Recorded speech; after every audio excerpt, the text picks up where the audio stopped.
অযোধ্যায় কোটি কোটি টাকা ব্যয়ে নির্মিত হয়েছে রাম মন্দির। অযোধ্যায় রাম মন্দিরে বালক রামলালার মূর্তি প্রতিষ্ঠা হয়েছে। দেশের প্রধানমন্ত্রী নরেন্দ্র মোদীর হাত ধরে উদ্বোধন হয়েছে অযোধ্যার রাম মন্দিরের। এই অযোধ্যায় রাম মন্দিরে রামলালার দর্শনে প্রতিদিন ভক্তদের ভিড় উপচে পড়ছে। এবার অযোধ্যায় রাম মন্দিরের উদ্বোধনের পর সীতা মন্দির প্রতিষ্ঠার দাবি জোরালো হয়েছে দীর্ঘদিন ধরে। সেই দাবি মেনে দেবী সীতার জন্মভূমিতে তৈরি হচ্ছে এই সীতা মন্দির। জোর কদমে চলছে তার প্রস্তুতিও। জানকীর জন্মস্থান বিহারের সীতামারিতে অবস্থিত। এখানে পৌনরা ধাম জানকী দেবী মন্দিরটি আগে থেকেই উন্নয়ন প্রকল্পে অনুমোদিত হয়েছে। রাজ্যের পর্যটন দপ্তর মন্ত্রিসভাতে প্রস্তাব দেয়। বৈঠক সম্পর্কে বলতে গিয়ে বিহারের মন্ত্রী পরিষদ সচিবালয়ের অতিরিক্ত মুখ্য সচিব এস সিদ্ধার্থ বলছেন যে মন্ত্রিসভা সীতামারি জেলার পৌনরা ধাম জানকী মন্দিরের উন্নয়নের জন্য প্রায় ৭২ কোটির কিছু বেশি টাকা অনুমোদন করেছে, যা প্রতি বছর প্রচুর সংখ্যক দেশি ও বিদেশি তীর্থযাত্রীদের আকর্ষণ করে। জানা গিয়েছে উত্তর বিহারের এই সীতামারিতে বর্তমানে একটি সীতা মন্দির রয়েছে। সেখানেই নতুন করে সুবিশাল মন্দির তৈরির পরিকল্পনা নিয়েছে বিহার সরকার।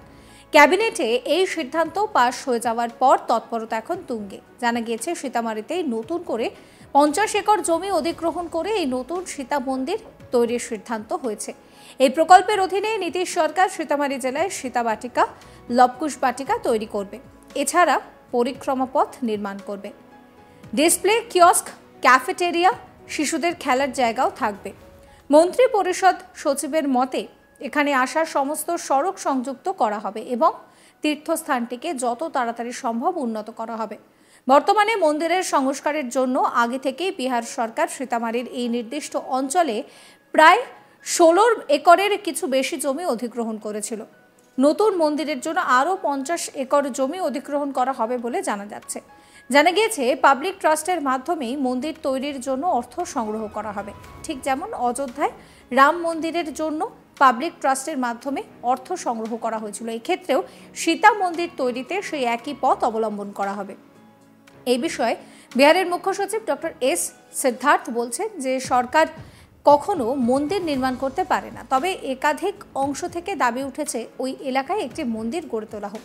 ফলে সরকার জমি অধিগ্রহণ করে তা বাস্তবায়িত করার চেষ্টা করছে। তিনি আরও জানাচ্ছেন যে মন্দির নির্মিত হলে এলাকায় প্রচুর ভক্তের আনাগোনা হবে, অনেক হোটেল তৈরির প্রয়োজন পড়বে। ভবিষ্যতের এই প্রয়োজনের কথা ভেবে সরকার জমি অধিগ্রহণ করবে বলে স্থির হয়েছে।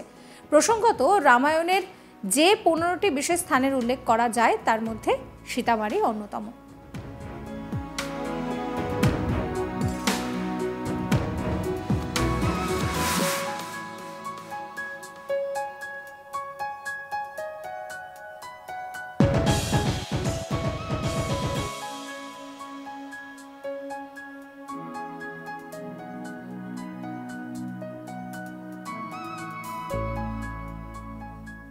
অযোধ্যায় রাম মন্দিরের উদ্বোধনের পর তাই সীতামারিতে সীতা মন্দির তৈরির দাবি জোরালো হয়েছে। প্রতি বছর গয়ার বিষ্ণুপদ মন্দিরের পিতৃপক্ষ মেলার আয়োজন করা হয়। উপচে পড়ে ভিড়। বিষ্ণুপদ মন্দিরে লক্ষ লক্ষ মানুষ পিণ্ডদান করতে আসেন। এই বিবেচনায় সরকার কিন্তু ধর্মশালা তৈরিরও সিদ্ধান্ত নিয়েছে।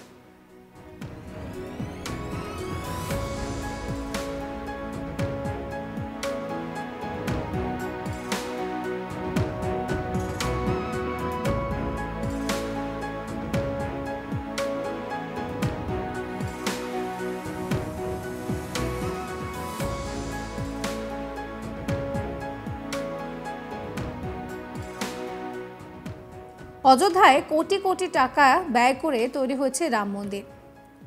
রামলালার মূর্তি প্রতিষ্ঠা হয়েছে। দেশের প্রধানমন্ত্রী নরেন্দ্র মোদী এর উদ্বোধন করেছেন। এবার রামলালাকে দর্শনে প্রচুর ভক্তদের ভিড় হচ্ছে। অযোধ্যায় রাম মন্দির উদ্বোধনের পর সীতা মন্দির প্রতিষ্ঠার দাবিও কিন্তু জোরালো হয়েছে। আর সেই দাবি মেনে দেবী সীতার জন্মভূমিতে তৈরি হচ্ছে এই সীতা মন্দির। জোর কদমে চলছে তার প্রস্তুতি। জানকীর জন্মস্থান বিহারের সীতামারি। সেখানে কিন্তু পৌনরা ধাম জানকী দেবী মন্দিরটি আগে থেকে উন্নয়ন প্রকল্পে অনুমোদিত হয়েছে।